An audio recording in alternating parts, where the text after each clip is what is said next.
Any conversation about the high school graduation rate must include the fact that every community has to integrate and elevate their special needs students. Special needs students make up 13% of all students, but the graduation rate for students with disabilities is 20 percentage points below the national average.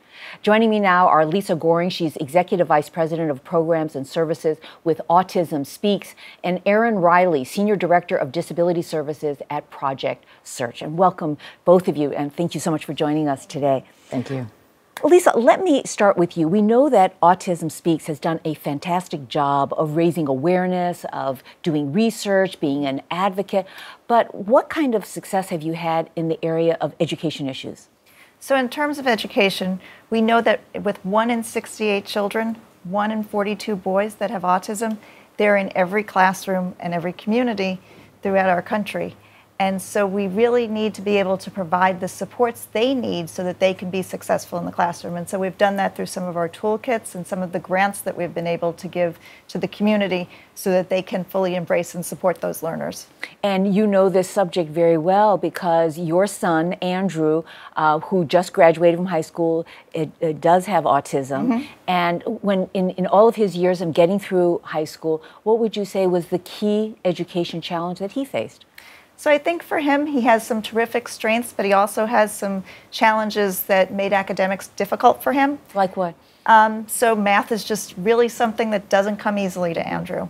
And so it was important that we sort of work around that and really focus on his strengths and his ability so that he can be successful.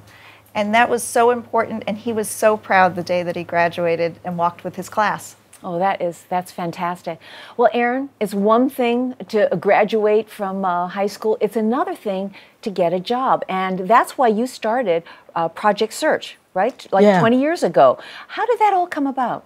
You know, I'm a nurse and I work at a fabulous hospital, Cincinnati Children's Hospital Medical Center.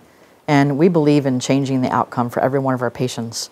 But for our kids with disabilities, changing the outcome's not as simple as a medical procedure. No, right. It's saying to them, we believe in you, we believe in your ability to grow up and get a job.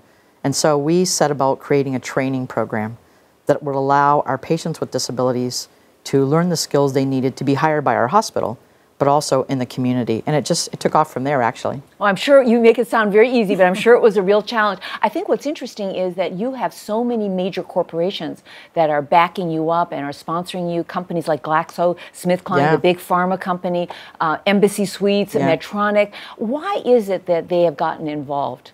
I think because our program isn't rocket science, to be honest, and we require participation from community members. So you have to have a school partner, you have to have Voc Rehab, you have to have Department of Developmental Disabilities. We basically say to a community, who of you should be involved in this? How do we work together to create a better program, a better project that allows our folks to get the skills they need? And it makes sense to business, it's a business-led initiative. We run it like a business and they like it. That's really great.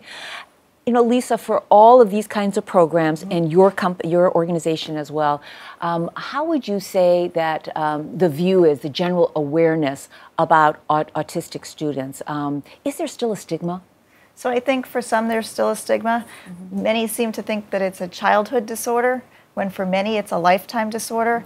And so when you think about 85% under an unemployment rate, that's unacceptable for society, it's unacceptable for a community, but most of all, it's unacceptable for the people with autism and other disabilities that want to work and really just don't get those opportunities without the right support. What is it going to take for that to go away?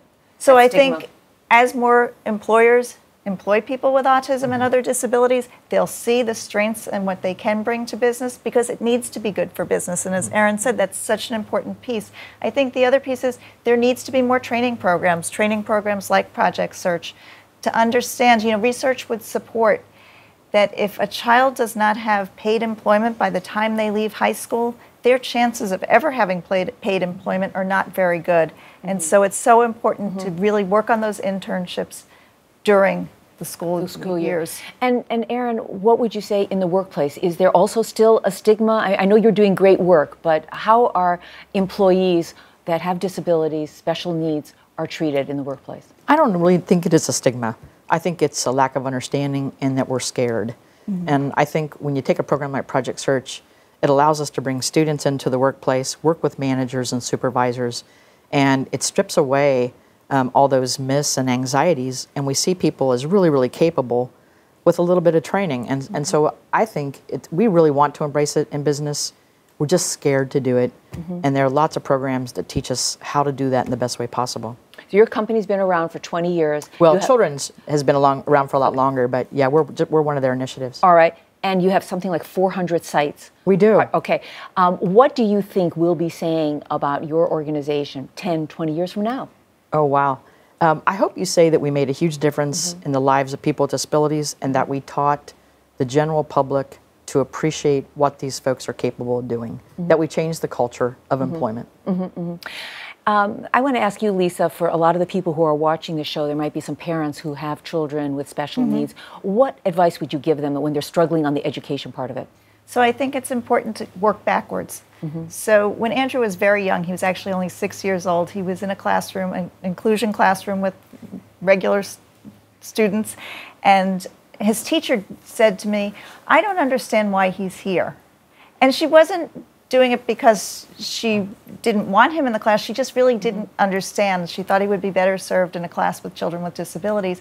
And so she asked my husband and I to actually write out what we wanted for Andrew. And here he was, 6 years old, and we did it, and they were sort of basic skills to get him through life. And so, you know, as he began to get to graduation, we needed to relook at that and think forward again. Where do we want him to be in 10 years from now? We want him to have a job. So that's what we needed to focus on. Graduation was a real milestone. Let's talk a little bit about it. So your son graduated in June. What was that moment like when you see this image of your son Andrew graduating? Tell us what you were feeling. It was a wonderful feeling, and we were so proud of Andrew. And more importantly, Andrew was so proud of himself. He had been with these students for 12, 13 years, and they were so kind and so supportive. One of the things that happened is when Andrew his balance is, sometimes he has trouble walking downstairs. It makes him nervous. And the girl next to him, no training, she just happened to be his classmate. She walked down the bleacher steps, and she turned around and held out her hand to help him walk down the bleacher steps. That's such a great story. And, at the end of the day, I know as a parent, I've learned so much from him, more so than probably I've been able to teach him. And I think we've heard that from our community as well, just what an important part of the community he is. Well, I hope our viewers today have learned a lot from both of you. Thank you so much for all the great work that you're doing. Thank you. Lisa Goring and Erin Riehle, thank you so much.